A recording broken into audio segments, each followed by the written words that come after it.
It's a whole new day here in Sydney. It's raining and it's cold, and the Brumby experts are multiplying. Hey Scott, how you doing? Good, mate. Scott has driven up from Victoria, west of Ballarat, in his absolute nugget of a Brumby. Two notable points about this car so far. Number one, it's got a chop sticker on it, which is freaking awesome. It looks like that's seen some bug. And Targa top. Can you tell me a little bit about your car? Yeah, it's a factory Targa top, 1990 model. These things can pop out, so sometimes you cruise around with them popped open, or with a little bit of work, they can come out completely. Oh, that's cool. For summer drives. Are these leaky? I get the sense that like just Targa and water is not a great mix. Sometimes they leak through these. Yep. And mine has a random one. It happens sometimes, and other days it doesn't happen at all. Yep. Nothing major, just a drop or two. Yep. Worst I've had is one seat was partly wet. Yeah, okay. It was the passenger seat, so I didn't care too much. Why do you love Brumbies? They're just a little iconic ute. I love the look of them. The shape's unreal. They're like every other Subaru, like Lego. Yep. So I've got parts out of a touring wagon in this. I've got a coupe dashboard in it, touring wagon console, and yeah, just put it all together, plug it in, and that's awesome, man. Well, do you want to come and have a look at ours? So yeah. I know you've only just arrived. This is where we're up to so far. So Forester engine is placed in there.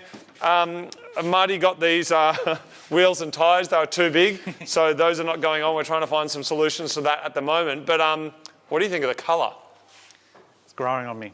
Yeah. I initially, from photos that I saw earlier from Dave, I was like, but in the flesh, yeah, looks awesome. It looks good, hey? I think it's going to be better once all the trims are on it, and it's... Yeah, cars always look a bit weird and nude when they don't have all of their bits on them, and once it's together, I think it's going to look great. So our job today, we're going to be on the inside, so whole dash is coming out. Whole dash. I'm going to be your apprentice. I got lots of little baggies. Cool. I mean, not the Sydney baggies, the sandwich baggies. So I'll try and mark everything, where everything goes, so that when it goes back in, because I gather you'll be long gone into the sunset in your Brumby, and then I'll try and put it back together. Is there anything that I need to know or that is important about getting this dash in and out that's specific to Brumby? No, it's kind of like any other Subaru dashboard. The bolt locations are roughly the same. Yep. The only thing is on this one, it's easy to do with the windscreen out. Okay. Because the bolts along the windscreen are vertical, whereas every other Subaru from then on, they're angled back at you, so you can just get in really easy. So we're going to have to be careful on that because you can chip the windscreen from the inside. Right. So that's going to be a big trick. And when you put it back in, that's what you have to be really careful of. Cool. Well, it is a new windscreen as well. Yes, so. absolutely. Cool. All right. Thanks for coming up. Too easy. Let's Pleasure. get to it. As we get deeper into this build, we're starting to see just how special these cars are to the people that own them, as our inbox and comment section is filling up with people going crazy for this Brumby. Heaps of them were sold in Australia over a long period of time, and while plenty have no doubt disappeared into the sands of time, there's still heaps of them that are being daily driven, lots that are being used on working farms, and some that are being restored in sheds. The owners that we've met are super passionate about their quirky little pickup truck, and the guys that are helping us are no exception. And with their help, nearly every single nut and bolt on this car is going to be worked on, repaired, or replaced. So in the little ashtray here, I found yet another Subaru key. Like there's just there's so many keys in there, it's not funny, but look how used that key is. So this is kind of what an old but not too used key looks like compared to that. It's had some life, man, driving goats around. The Brumby and the Forester have a few similarities even though they are a decade apart in age, and one of those is the diff. Lots of Subarus use an R160, and luckily for us, we're going to be able to use the guts of the Forester diff in the Brumby housing, which will give us the correct diff ratio and allow our all-wheel drive system to function correctly. If you don't do this, the front and rear wheels will spin at different speeds, which turns your gearbox and your centre diff into a yard sale.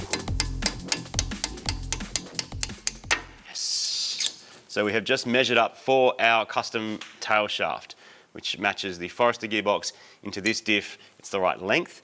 Now we're going to pull the Brumby diff out and we're going to do some swap skis between the Forester and the Brumby so we can keep our Brumby rear end more or less the same.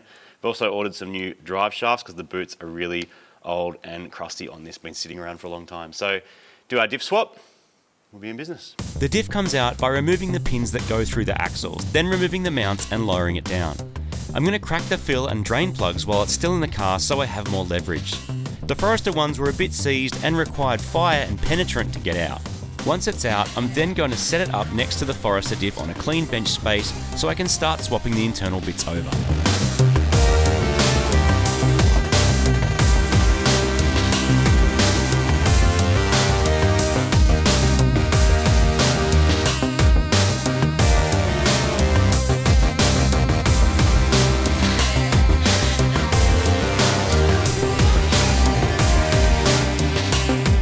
What we're trying to do here is a bit of diff trickery. What we need is we need these stubs on our Forester diff because the Forester diff ratio matches the gearbox, and on Subarus that's really important.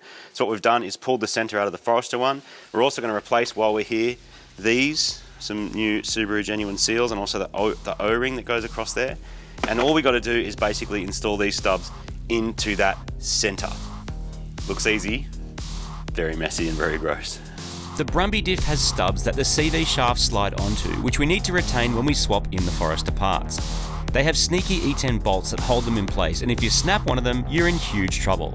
The aim here is to remove the crown wheel and swap it as it determines the overall ratio of the diff.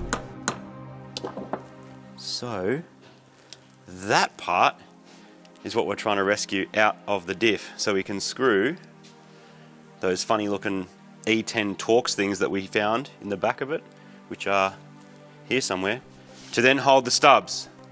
I'm learning about diffs. Here we go.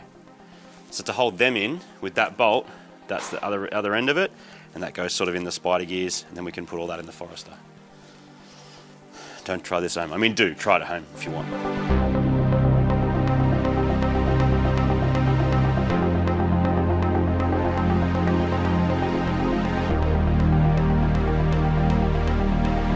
The diff is back together and ready to go into the car. Next, I'm going to head out to visit a friend to get custom drive shafts made up that is going to make this whole thing work. Making CV shafts from scratch requires some specialised equipment, and it can be hard to find people with the necessary skills. In our case, we have to make custom axles to suit the track width of the Brumby, which is narrower than the Forester that the rest of the driveline came from.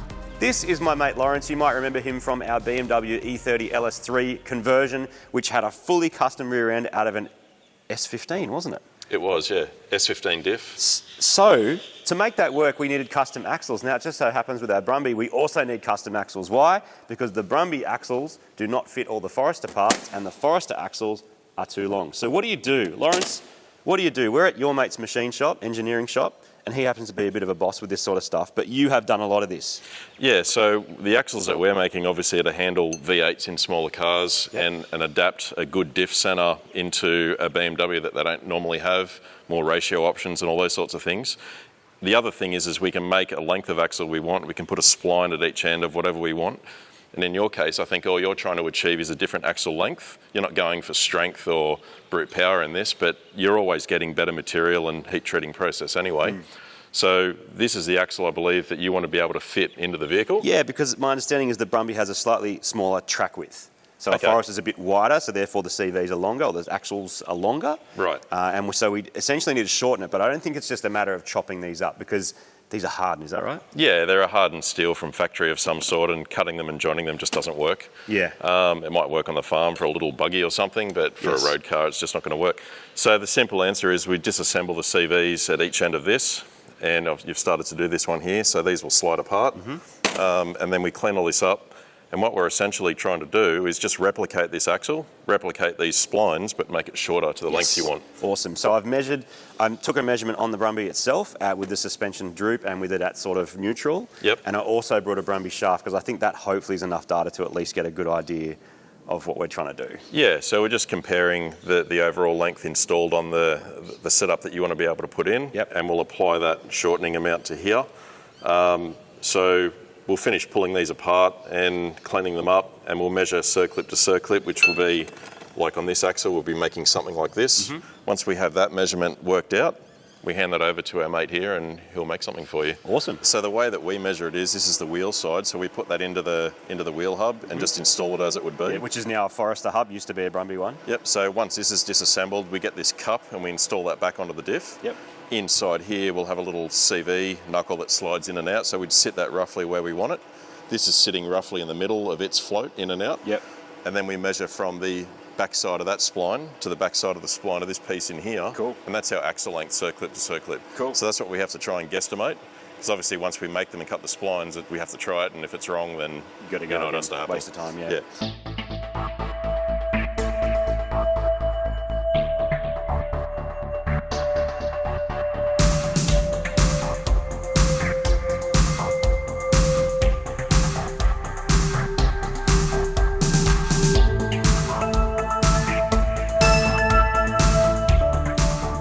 So this was a meme, and it'd have all the mats like sprinkling down behind my head while we do all the science. It's a little bit crude how we're measuring it, just because the car is in one place. We don't actually have a shaft to check it off. We've only got all this sort of stuff. But by pulling it apart, we have worked out that we've got to reduce this by roughly 85 to 95 mil. It's not a lot, actually. It's only like a reasonably small amount, but that should get us set up for the correct track. It's worth mentioning that I think there are people out there that have done this before, but because they're using different combinations of gearboxes and different combinations of parts, it's not always the same. So it does pay for us to measure, but I have heard the number is 85. So that tells me I think we're in the right ballpark. And we'll be able to make one and test it, and if it's wrong, I just pay again. Once we're happy with our measurements, it's time for the blank to be set up in the machine and the spline cut. It's a slow and careful process that slowly rotates the axle while the cutting die cuts the appropriate number of splines to match the rest of our CV hardware. While they're being finished and heat treated for strength, Aaron is coming back to lend us some more of his Subaru wisdom, getting our engine stripped right down ready for reconditioning.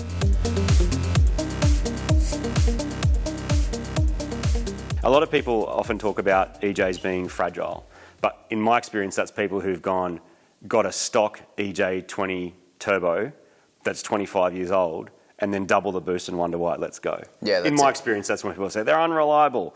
So I have, in my personal experience with the 2 litre ones, they seem to go forever. So this has only got, well, not even 200,000 Ks on it, but you've done ones with double that, right? Yeah, I've done plenty with double that. My personal car, it's got 450,000 Ks on the original engine. So, I mean, as long as they're serviced regularly, mate, you'll have them forever. So we're going to strip this down. I mean, even like heads off, right? Yeah, heads off. Heads off, so we'll be able to inspect everything. So Aaron's going to work his magic. I'm going to apprentice, and we're just going to strip this down completely to its undies. The engine from our Forester was in great condition, and it could probably have just gone straight into the Brumby and lived on for many years. But while we have it out, we're going to give it a once-over with a head service, plus we'll replace every gasket and seal we can get to. The cylinder head reconditioning process involves removing the cams, rockers, valves, and anything not made of metal so that they can be chemically cleaned. The valves are then cleaned, stripped, and ground. The heads are also cleaned up, then set up to be machined, skimming a small layer of material off them so that they sit perfectly flat on the head gasket when they're mated back to the engine block.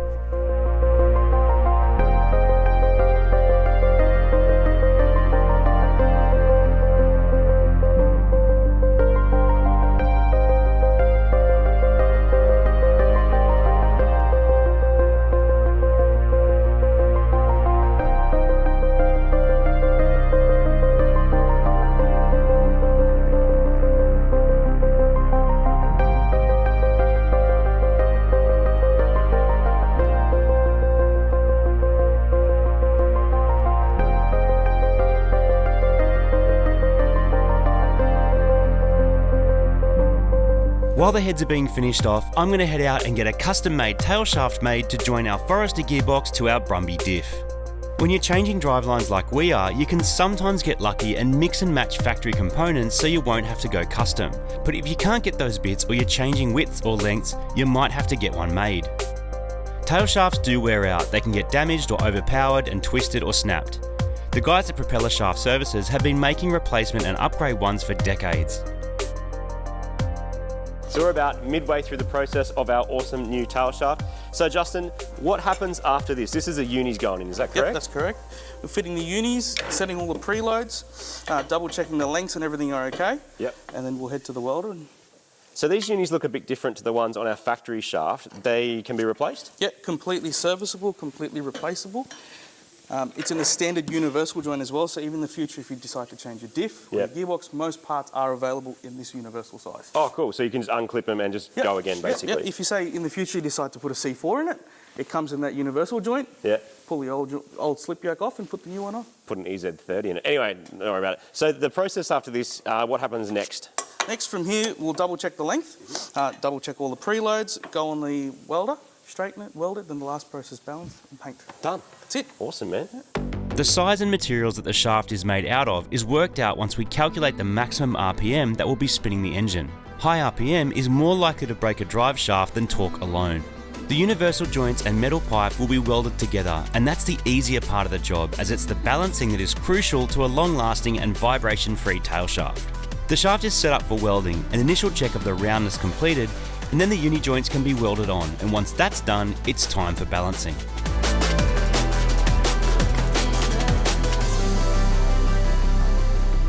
So Justin, balancing, this is sort of like the art in what we're doing today. So what do we do now in this part of the process? Now the shaft's bolted up, ready, secure, we know it's all good to go. Yep. We'll run a dial indicator on the tube, make sure it's all nice and straight. Yep. If it's not, we'll heat shrink it, get it all good, and then the last step is adding and removing weight. And you don't mean heat shrink like rubber heat shrink, you mean actually shrink the metal with heat, right? Use oxyacetylene, heat up the high spot and cool it down with a bit of water. Awesome, and so why is this so important? If it's not straight, first of all, it'll vibrate. Yeah. If you don't feel the vibration, you'll wear out the bushes, the seals much faster. You'll wear out the diff seals much quicker. Yep. It's not always that you don't feel it, but if it's not running true or it's vibrating, it will cause... Longevity is the biggest thing. When I called you, we spoke a lot about RPM. Yep. Why is that? In this day and age, all the components and everything that's available now is more than capable of handling the horsepower. All the unis and everything. Yeah, it's more than strong enough. There's chromoly components now. It can handle all the power. Purely nowadays, it's RPM. The gearboxes, the motor, they're all revving 8,000-9,000 RPM. Yeah. And where do they break? Dead in the centre, it shears like a biscuit. Really? It just turns to wet spaghetti. Really? Yeah.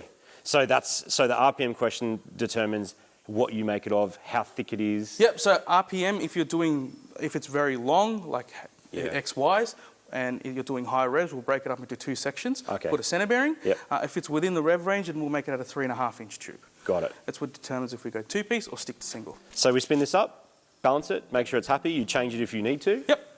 And then we're paint it. And you're ready to stick it in the car. Let's go. Alright. To make sure the shaft is perfectly straight and balanced, a dial gauge is used to check for any high or low spots.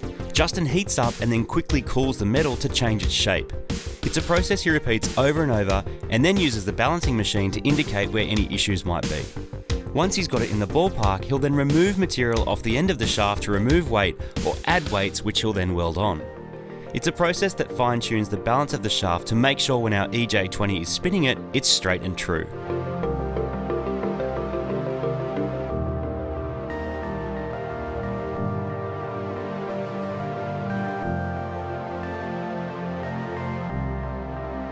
It then gets a quick hit with some sandpaper to clean off any scale and dirt, then it's into the paint booth and we're all done.